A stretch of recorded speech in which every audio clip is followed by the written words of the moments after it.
माया की दुनिया भाग 21। दोनों परियां निशी और निहाल से पूछते हैं कि वो कौन है। निहाल और निशी जंगल आने की सारी दास्तां उन दोनों पारियों को सुनाते हैं। दोनों परियां अपनी अपनी परिचय देती हैं।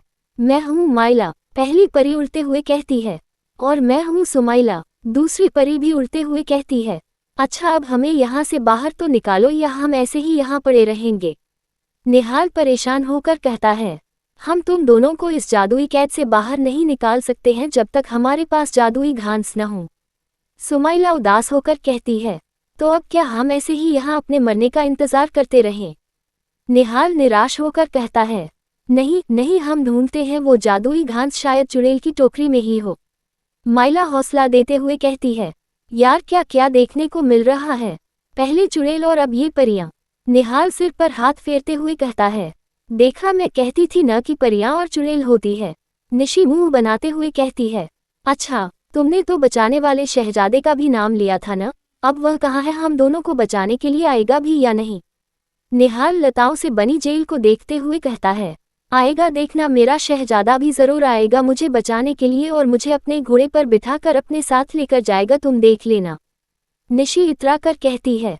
दोनों परियां चुड़ैल की टोकरी में जादुई घास ढूंढने लगती है जिससे कि दोनों को जादुई कैद से निकाल सके, लेकिन उस टोकरे में वो जादुई घास नहीं मिलता है। तब तक चुड़ैल के आने की आहट आने लगती है। निहाल और निशी उन दोनों पारियों से जादुई घास जल्दी ढूंढने को कहते हैं। चुड़ैल की आहट नजदीक होने लगी थी और अचानक से वह चुड़ैल दरवाजा खोलती है। दोनों परियां छुप जाती है। माइला टोकरे में ही छुप जाती है और सुमाइला चुड़ैल के जादुई छाते में छुप जाती है। चुड़ैल को देखकर निहाल और निशी बेहोश होने का नाटक करते हैं। चुड़ैल झोपड़े में आकर चारों तरफ देखने लगती है और एक बोतल को लाकर झोपड़े में टांग कर सूंघने की कोशिश करती है कि कहीं कोई आया तो नहीं, लेकिन वो पता नहीं कर पाती है और अपने जादुई छाते को लेकर झाड़ू में बैठकर वहां से उड़ जाती है। दूसरी परी टोकरे में एक जड़ी बूटी सूंघकर वहीं पर बेहोश हो जाती है। चुड़ैल उड़ते हुए ही छाता खोलती है तो सुमाइला छाते को जोर से पकड़ लेती है। चुड़ैल की नजर परी पर नहीं पड़ती है और वह उड़कर अपनी बेटी जीवन वृक्ष के पास पहुंच जाती है। जीवन वृक्ष के पास पहुंचकर वह अपनी बेटी से कहती है कि दो लोगों को कैद कर लिया है, उनमें से एक को वो वृक्ष बनने पर मजबूर कर देगी और माया को वापस से ठीक कर देगी। सुमाइला उसकी बात सुन लेती है। चुड़ैल उस वृक्ष के नीचे ही सो जाती है। सुमाइला को मौका मिलता है भागने का और वह वहां से भागकर गुफा में आ जाती है। गुफा में आते ही सुमाइला चुड़ैल की सारी बातें बताती है।